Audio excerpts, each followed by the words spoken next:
like wide open spaces and lonely places, long dusty roads that end at a bar. Give me starry night skies, some cowboy telling me lies, no country music on the radio. Oh, bring back 57 Chevy, Saturday nights down at the levee. Rock pages on Sunday mornings, heard home to grandma's fried chicken, out on the front porch picking, and no country music on the radio. Kitty Wells, Queen herself singing, please release me, let me go. George Jones still doing time for Johnny, I'd walk the line. That was Calamity Jan from the south of the island here. I hope you liked her. I have a whole CD of her songs, so I'll fit in a couple of more bits and pieces as we go along today. It's your old Coffin Dodger back here again with a couple of new thoughts and bringing you up to date on what I know and what I think I know. There's nothing worse than people thinking they know everything, and there's a lot of them out there. I just pick up bits and pieces and I share them with the rest of the world, and hope that you are able to draw your own conclusions and finish your own jigsaw puzzle of things you have been putting together, because no one of us has all the knowledge and all the overview of what is going on. You remember last time I was looking to identify a voice, and I played in this little piece here. How do you know about Ireland 2040? Oh, I mean, all the Muskies that are planning on going there. And of course nobody responded to that, but on BitChute you can post pictures in the comments section, which you cannot do on YouTube. You can only post comments, written comments, but no pictures. You can add links as well in YouTube, but you cannot post pictures. So after a day or two, I decided to post, I took a screen grab of the video where this young man spoke, and I trimmed that. And first I looked in Google, because Google has an image search option. You can upload a picture onto Google and they will compare it with their arsenal of pictures on the whole World Wide Web, and they may throw out a match and they may not. Sometimes if you post a face, it doesn't do facial recognition as you think it might do. What it did in my case was it threw up the expression gentleman, and it gave me thousands of pictures of gentlemen, of men wearing hats. So I wasn't really lucky there on Google. So what I did then was I uploaded this picture onto BitChute and asked. Now, I hadn't had many viewers at that stage, maybe about 10. But lo and behold, the next day the answer was there, and it was Owen Benjamin. So I went straight over to Googled Owen Benjamin, or I think I put in his name in YouTube, and up came his channel, and it was Owen Benjamin. So I really need to thank this particular subscriber called No Agenda Show Video. Don't know if that says anything about their activity, but that's the name, that's their handle here on BitChute, called No Agenda Show Video. And they gave me the answer that it was Owen Benjamin.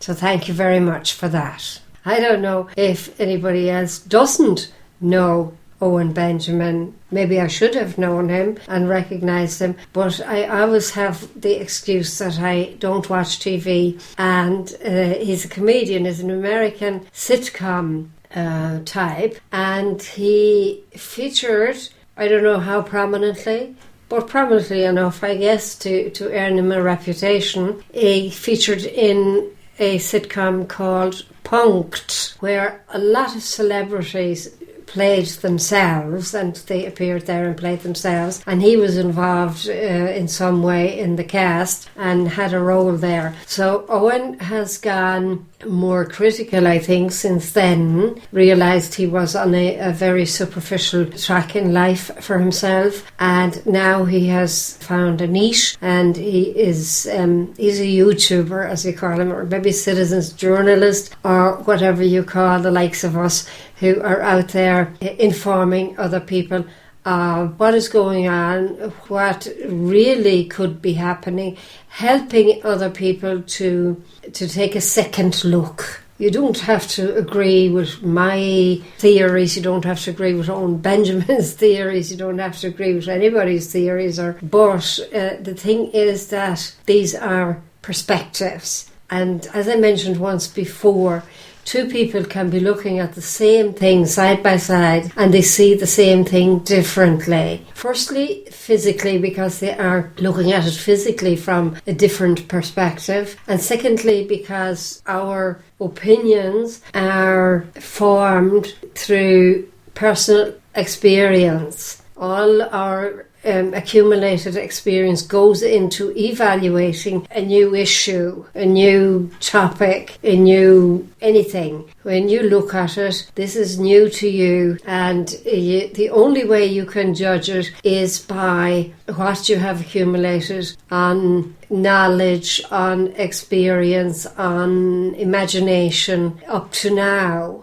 Somebody else may have a lot more of that, other people will have a lot less and will never have bothered to think further than what you say. We say in German, they don't look further than the rim of your soup dish, which is man guckt nicht weiter als der Suppenteller. That's one way of putting it. Being short-sighted, other people will cause you wear blinkers and just see what's immediately in front of you, but you don't have peripheral vision. You don't look right or left. The interesting thing in psychology is to ask somebody to look into your eyes, or I look into somebody else's eyes, and they tell you what they see. Now, most people will tell you they see your eyes, they see the specks, and they see your eyelashes, they see the dirt in the corner of your eye, but a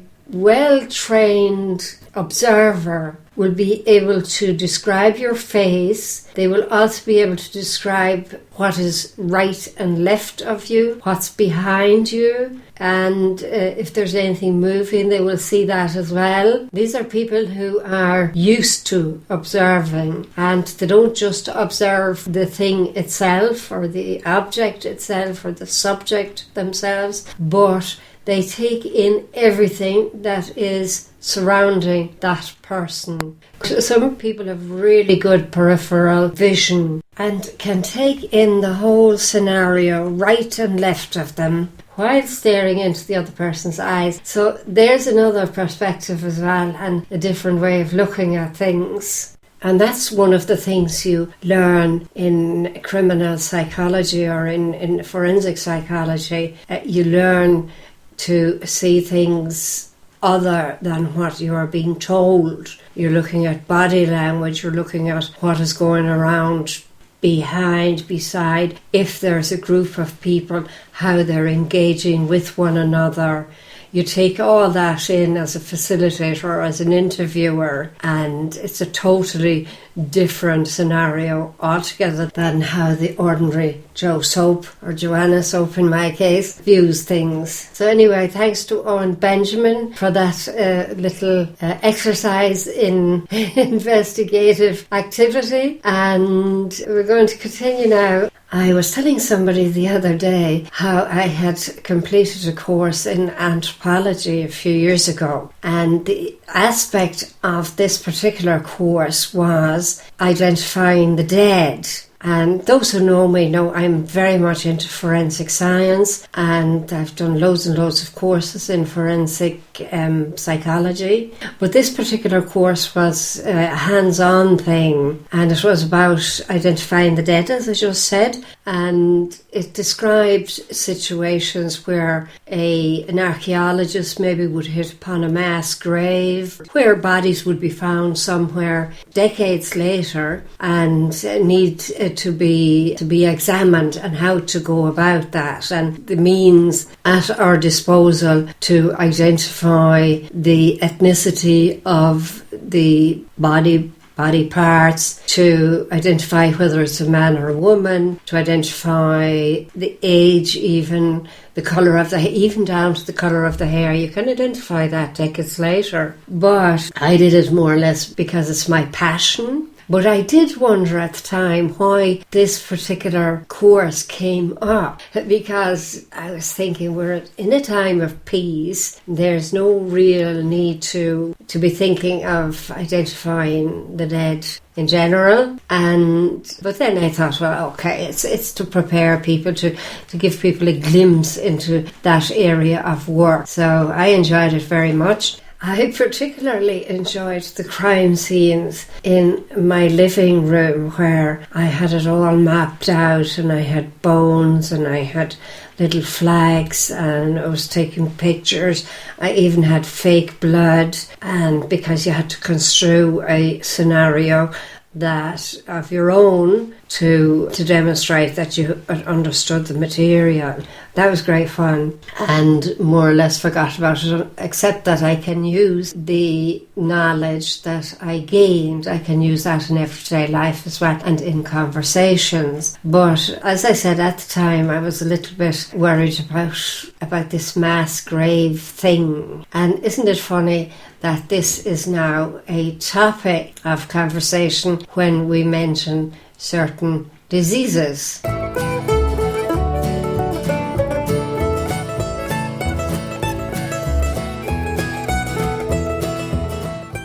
Now, I was going to vent a little bit today about the HSE, because yesterday I just happened to be in one of the villages nearby, and I just happened to be in the pharmacy for something else. I had to leave in a prescription. So I asked them, by the way, do you have face masks, nose masks, or whatever you call them, surgical masks? That's what I would call them, these green ones that you use in hospitals. They were the ones that I was looking for. So I was asking them, did they have any?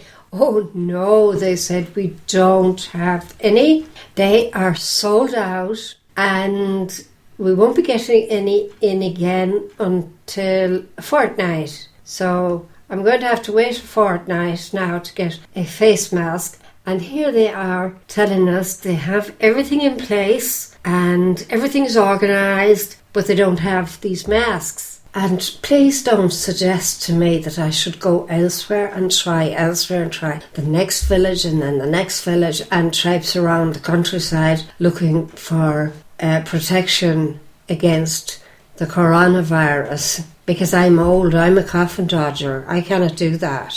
I honestly thought, in my innocence, in my stupidity, I thought that these masks and face covers would be available for everybody in the country. I mean, we're still not much more than 3.5 million. So why is it so difficult to provide for safety measures for these people? Considering that we have such good relationships with China, we could have ordered a couple of million of these face covers. Then I would have written instructions to all healthcare facilities in the country, all physiotherapists, all senior residences, all daycare centres, all these places. I would have posted out instructions and told them to provide whoever they are dealing with these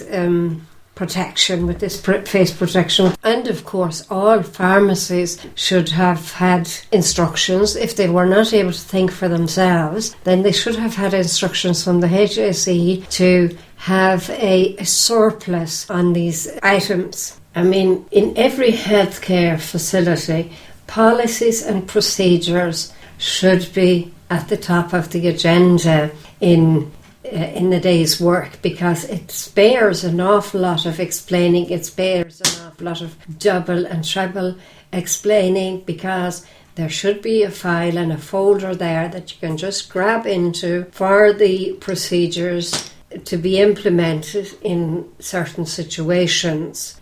That goes when there's a huge turnover of staff. The next one can go to these folders, inform themselves as to what is to be done, and not waste the senior staff time by asking the same questions for them, the same questions all over again. And by not having these policies and procedures in place, there is so much room for error, and so many mistakes have been made because they haven't been in place, because people haven't been informed. The relevant people involved in these situations, they just know nothing about them. Because that's the first thing that we think of if we are going to a place where there are crowds, if we're going to be going into town, if we're going to go to some event or other where there's a huge crowd, because they don't seem to want to cancel anything here in the country either. Well, you wouldn't expect it with just one case so far, but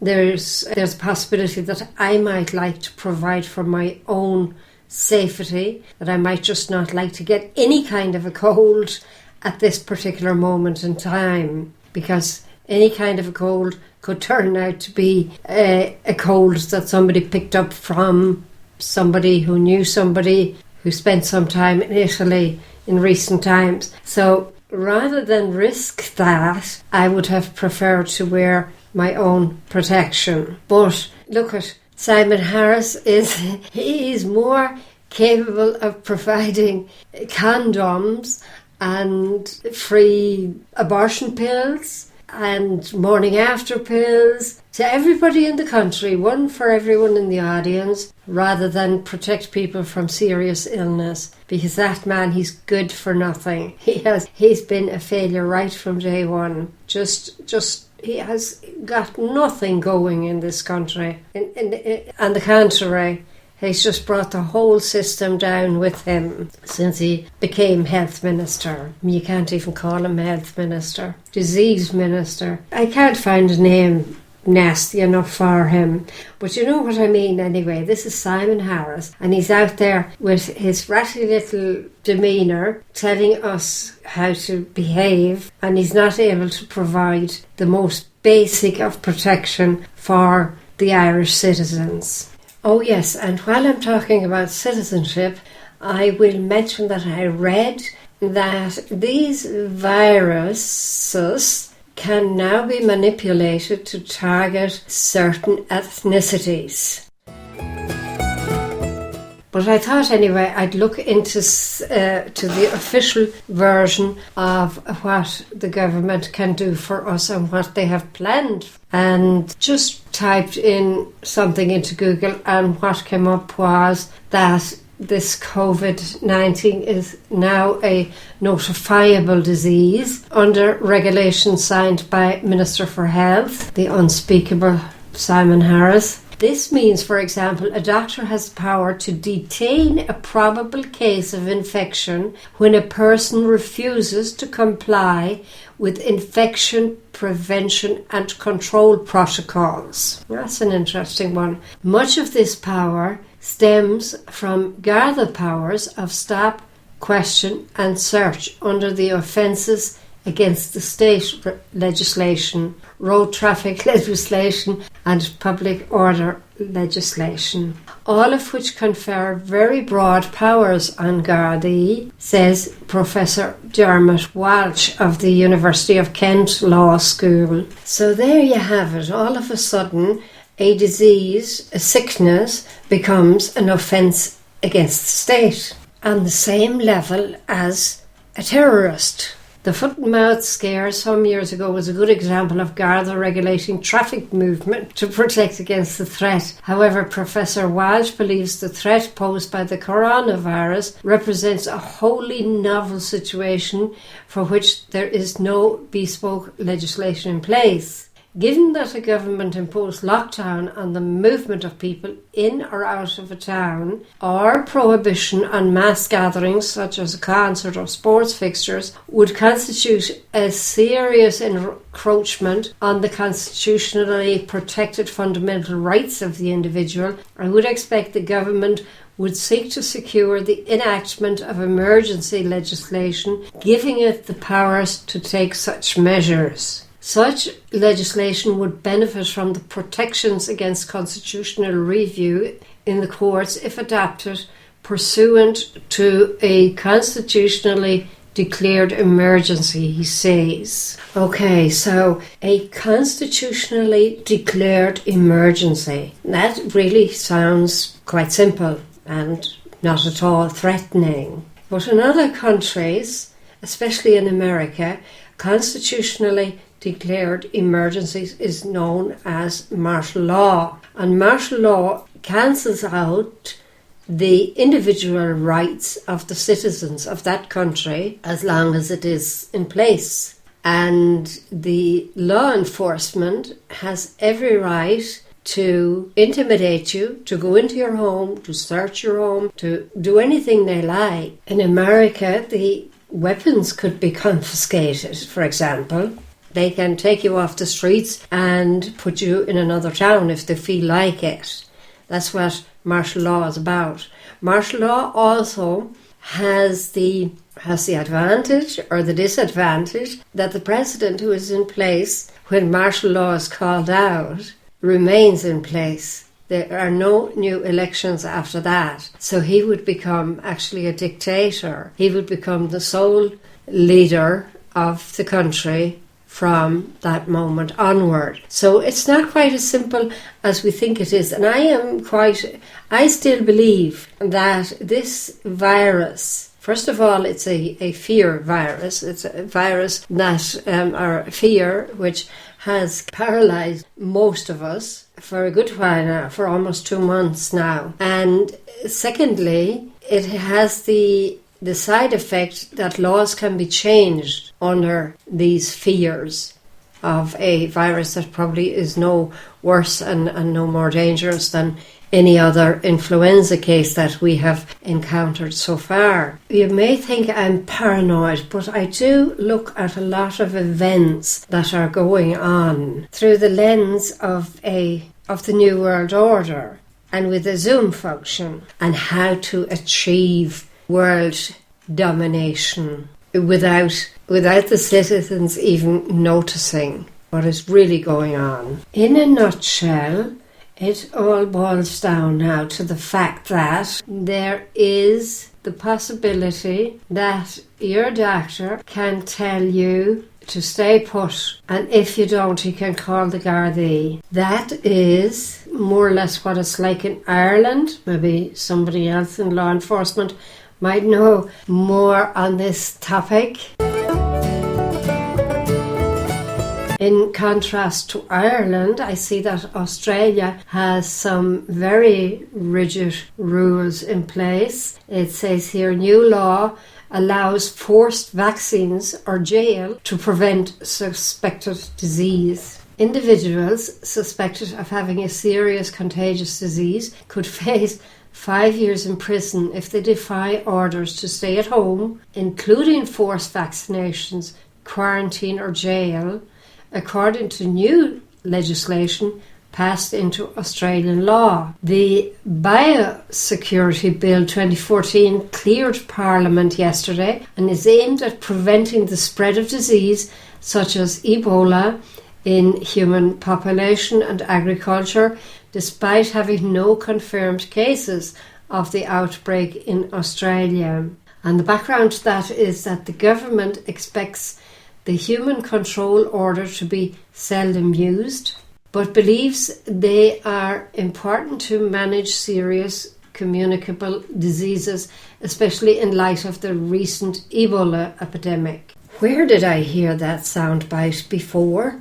Rare, seldom, and safe. Oh yes, that was Simon Harris when he was talking about abortion. And it goes on then to say new human biosecurity control orders enable a health department official to force anyone with signs or symptoms of a listed disease to isolate themselves or face arrest.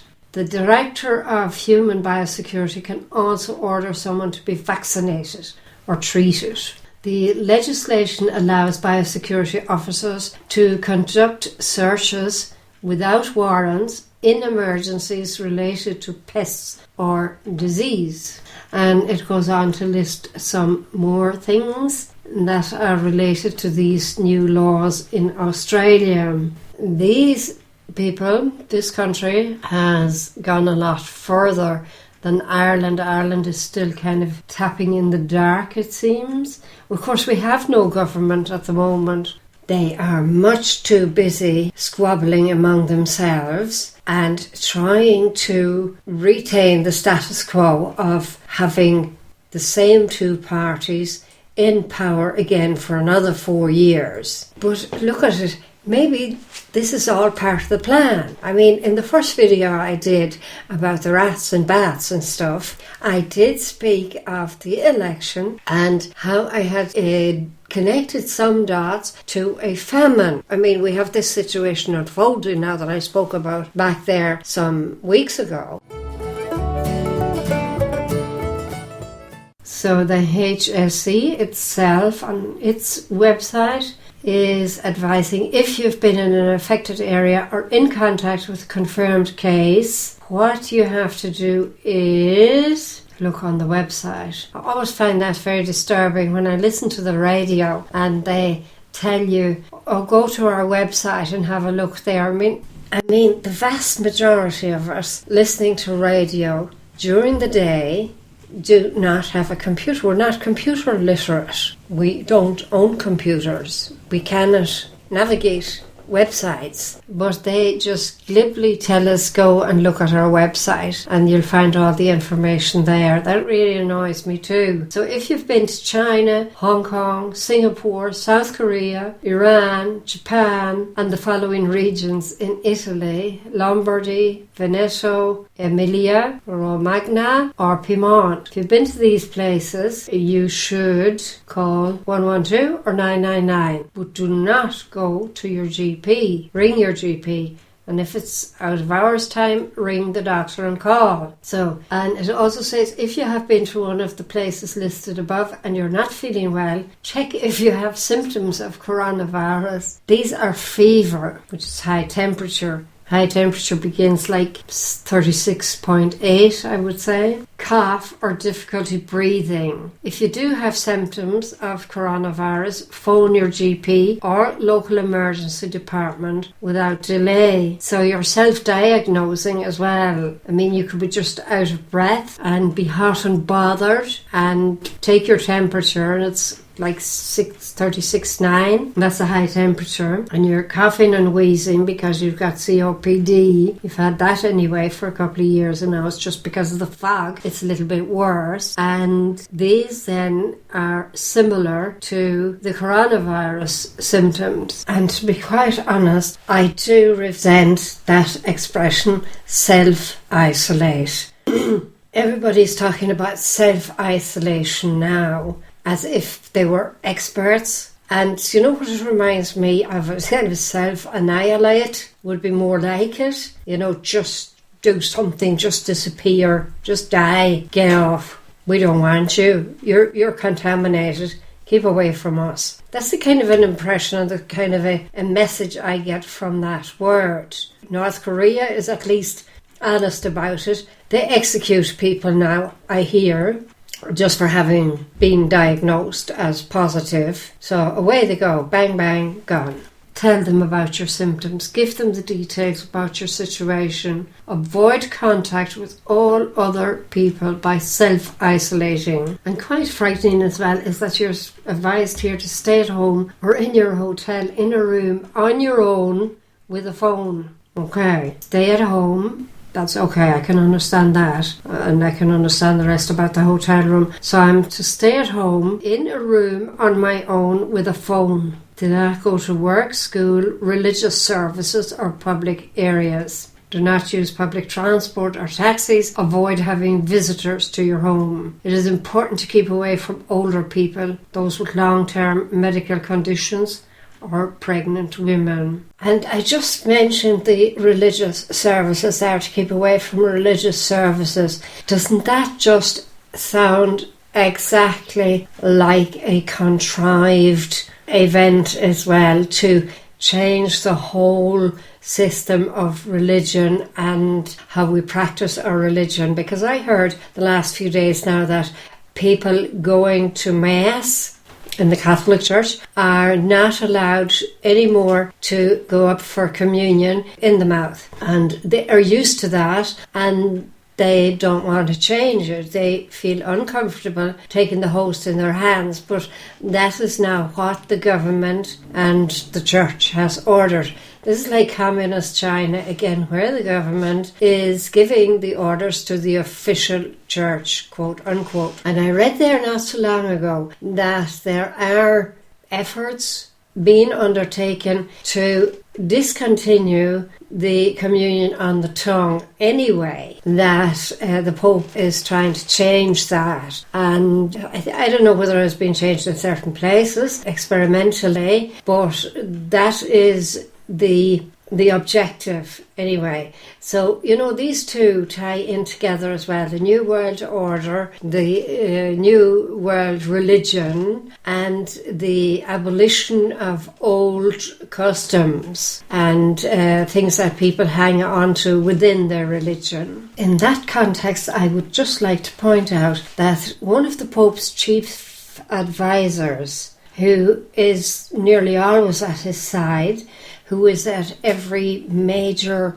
meeting and conference at his side, who is an atheist, who together with others have been advising the Pope. His name is Jeffrey Sachs. I was going to say Jeffrey Epstein, but no, his name is Jeffrey Sachs, and he is a very prominent figure within the City of London, within what is called the Crown, within the societies that I was talking about there. So there we have it again, the three cities, the Vatican, the Crown, the City of London, and Washington. If you haven't heard of these three cities, this combination of the Vatican, which is a separate state, the City of London, which is a separate state, and Washington, D.C., the District of Columbia, the separate state. These are three separate states, and rumour has it that they will be the entities running the New World Order, controlling the New World Order. And the three together are called Empire of the City, because the three together are one. It's like the Holy Trinity. So if you don't know about them, do some research for yourself. Go back to some of my latest podcasts. I spoke about it in detail, how it is all organised and who is who within these places, especially within the City of London. I know more about that than the others. How do you know about Ireland 2040? Oh, I mean, all the Muzzies that are planning on going there? That was your man again, Owen Benjamin. And Owen owes me an answer to a question I posted in the comment section of his last YouTube video, where I asked him in which video he was talking about Ireland 2040, and where the person asked him, how do you know about 2040? So he still owes me that. So until he gives me that answer, I'm going to keep mentioning his name, and I'm going to keep saying that he has never answered. So now, Owen Benjamin, there you have it. If you're talking about Ireland, you better watch out for Irish coffin dodgers. They're a very dangerous species here. Yeah, another reason that I mentioned Owen is because in the last video, I think it was his last video that I watched, he was also talking about the coronavirus, and he mentioned the fact that there were people bleeding from the eyes and from the anus. And he was kind of making fun of the anus thing because he was saying that cannot be possible, you know. It is so absurd or so abstruse that nobody's ever seen anybody bleeding from the anus. And actually nobody's ever seen anybody bleeding from the eyes either. But strangely enough, shortly after, a new article came up here in the Daily Star, which I get pop-ups from all the time. And it says a mysterious and horrifying deadly illness is killing villagers in Ethiopia. And it could be the dreaded disease X. It also says while the rest of the world is occupied with coronavirus, a gruesome mystery sickness is killing Ethiopians of all ages. Cases were reported in South Sudan and Uganda in 2018 with dozens infected and at least 4 killed. Now neighbouring country Ethiopia is grappling with similar horrific symptoms. One 23-year-old victim first experienced his eyes and palms turning yellow before he began bleeding from his nose and mouth, and his body swelled up, The Guardian reports. That's another newspaper, The Guardian. He later died after collapsing with fever. Many of his neighbours suffered the same symptoms and some died. Other victims include a 2-year-old boy in the town of Harkad who died despite receiving multiple blood transfusions during a month-long hospital stay.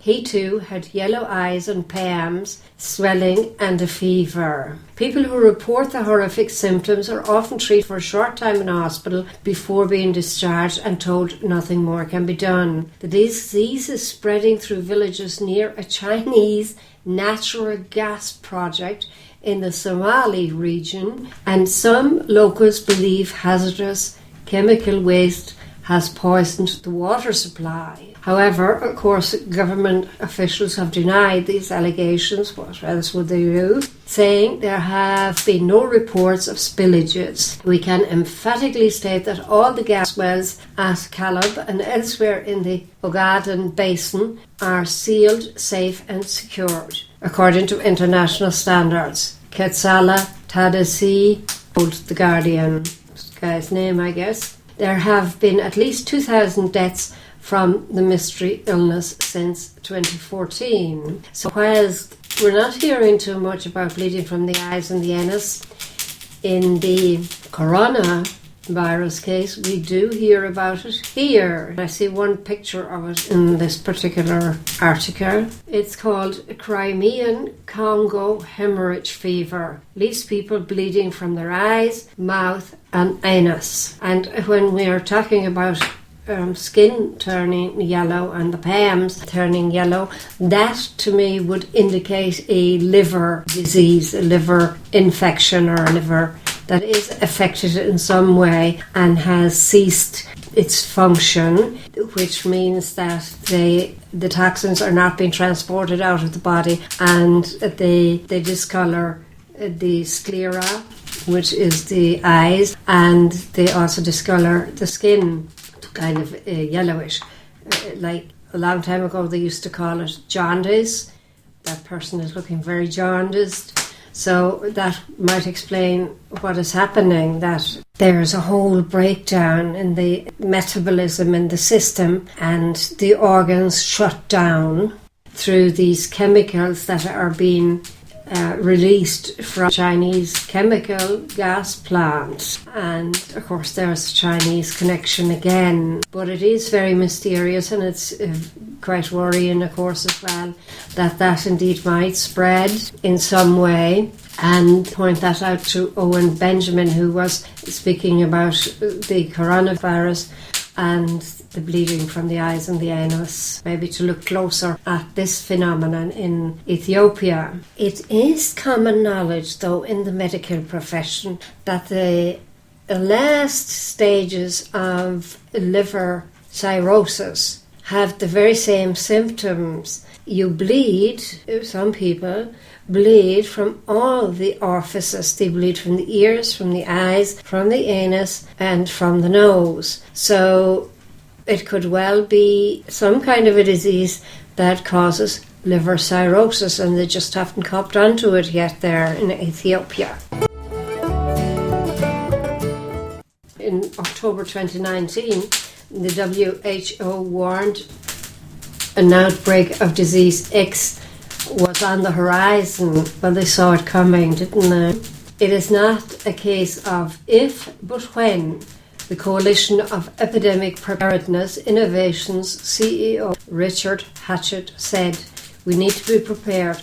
We need to invest in platform technologies that can be used to quickly respond to the emergence of a pathogen with epidemic potential." And that brings me back again full circle to the drill that is going to be taking place in Nebraska in the coming days. I think it's on the 3rd of March that it is scheduled in Nebraska, in Ravenna. There's going to be a drill. That's what one YouTuber, Michael is his name, told the world. This is going to take place in Ravenna. And it's going to practice the triaging of the infected population of the town, and it's going also to give people vaccinations. And whilst this is FEMA doing this, FEMA, the Federal Emergency Management Agency, that is carrying out this drill, and they claim that they are vaccinations whilst they are being done. In reality, people are going to get jabs and they're going to hurt them, but they're volunteers, obviously, and they say there's nothing but a placebo in these injections. So I invite you there to watch out. And if this drill is really being carried out, if it has been carried out by the next podcast that I do, that I can talk about it, or if it never took place and if it was just a rumour that Michael picked up on.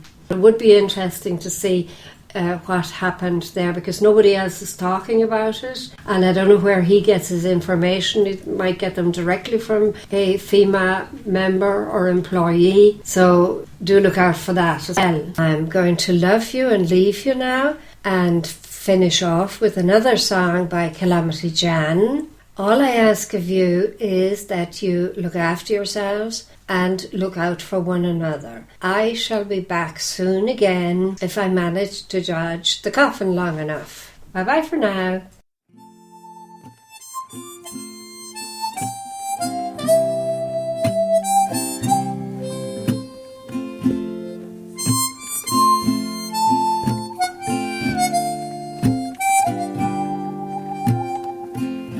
I never left you, I only left me. Seems I forgot someone I used to be. I saw me in the rear view as I slowly turned my back. I watched me in a cloud of dust as I raced down the track. So what do we do now? Where do we go from here? There's no future in the past. Troubled waters we must steer. Leave our baggage on the shore. Leave the hurt and fear. If we really want more, we must wash away the tears. I know I hurt you, I feel it every day. I didn't desert you, I just lost my way. I took a blind man's curve, spun out of control. I wanted to lose my mind. I lost my very soul. So what do we do now? Where do we go from here? There's no future in the past. Troubled waters we must steer. Leave our baggage on the shore. Leave the hurt and fear. 'Cause if we really want more, we must wash away the tears.